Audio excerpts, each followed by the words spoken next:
சனிக்கோளின் தனித்துவமான அதன் வளையம் இன்று முதல் மறைந்து போகும் என்று விஞ்ஞானிகள் கூறியுள்ளார்கள். இதற்கு என்ன காரணம்? அதனை பற்றி இந்த வீடியோ தொகுப்பில் பார்க்கலாம்.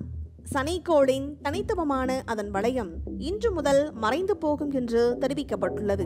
அதற்காக சனிக்கோள் அதன் வளையத்தை இழந்துவிட்டது என்று அர்த்தமில்லை.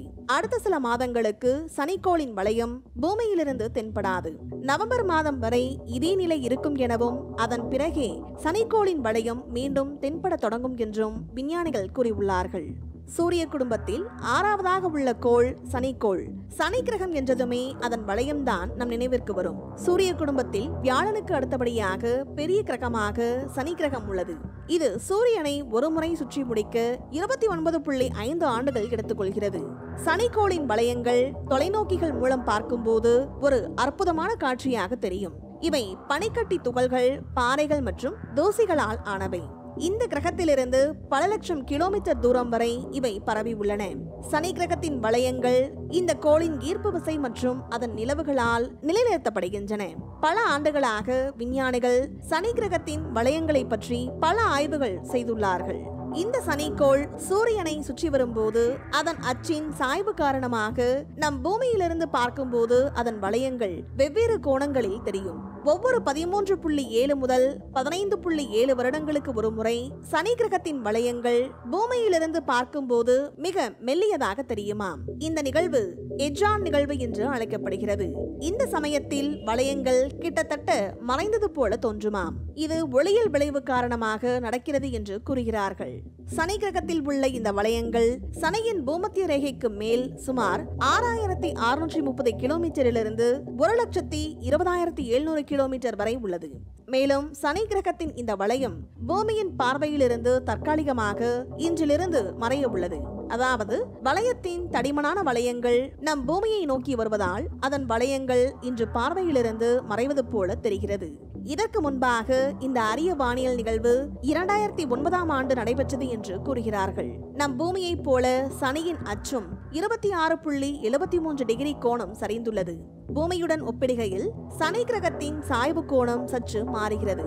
இதன் காரணமாக இந்த கிரகத்தை பூமி கடக்கும் போது அதன் வளையம் பார்வையில் தென்படாத நிலையில் உள்ளது. சனி கிரகம் நம் பூமியை நோக்கி சாய்ந்திருக்கும் போது வளையத்தின் மேற்பகுதியை நம்மால் பார்க்க முடியும். அதே போல பூமியை நோக்கி சாய்வாக வரும்போது வளையத்தின் கீழ்ப்பகுதியை காண முடியும். இந்த இரண்டு காலகட்டங்களுக்கு இடையே வரும்போது இந்த வளையமானது பார்வையிலிருந்து மறைந்துவிடும். இந்த நிகழ்வு சில மாதங்கள் வரை நீடிக்கும் என்று கூறுகிறார்கள். இந்த எட்ஜான் நிகழ்வு முடிந்த பிறகு சனிக்கோள் தனது சுற்றுப்பாதையில் நகரும் போது இந்த வளையங்கள் மீண்டும் தோன்றுமாம். இந்த அரிய நிகழ்வுதான் இன்று முதல் நடைபெற உள்ளது. சக்தி வாய்ந்த தொலைநோக்கிகள் மூலம் சனிக்கோளின் நடுவில் உள்ள கடினமான மெல்லிய கோடு போன்ற வளையம் சுற்றி வருவதை பார்க்க முடியும்.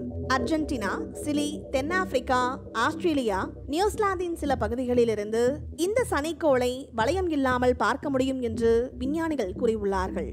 இந்த சனி கிரகத்தில் உள்ள வளையம் சூரிய குடும்பம் எப்படி உருவானது என்பதை கண்டுபிடிக்க மிக முக்கியமான ஒன்றாக இருக்கும் என்று விஞ்ஞானிகள் கூறுகிறார்கள். மேலும் அடுத்த எட்ஜான் நிகழ்வு 2038 முதல் 2039ஆம் ஆண்டுகளில் நிகழும் என்று கணிக்கப்பட்டுள்ளது. இருந்தாலும் இந்த வளையங்கள் முழுமையாக மறையாது. ஆனால் அவை பூமியிலிருந்து பார்க்கும்போது சில காலம் வரை நம் கண்களுக்கு தெரியாது. காசினி என்ற விண்கலம் இந்த சனிக்கோளை சுற்றி 13 ஆண்டுகள் ஆய்வு செய்தது. இந்த விண்கலம் சனி கிரகத்தின் வளையங்களை பற்றி பல தகவல்களை அனுப்பியுள்ளது. மேலும் விஞ்ஞானிகள் சனி கிரகத்தின் வளையங்கள் காலப்போக்கில் மாறும் என்றும் கூறுகிறார்கள். விண்கற்கள் மற்றும் சனியின் ஈர்ப்பு விசை காரணமாக இந்த வளையங்கள் மெதுவாக அழிந்து கொண்டிருக்கின்றன என்றும் சில மில்லியன் ஆண்டுகளில் சனியின் வளையங்கள் முற்றிலும் மறைந்துவிடலாம் என்றும் விஞ்ஞானிகளால் கணிக்கப்பட்டுள்ளது. இந்த வீடியோ உங்களுக்கு பிடித்திருந்தால் லைக் மற்றும் ஷேர் செய்யுங்கள். மேலும் இது போன்ற சுவாரஸ்யமான வீடியோக்களுக்கு எங்கள் சேனலை சப்ஸ்கிரைப் செய்யுங்கள். நன்றி.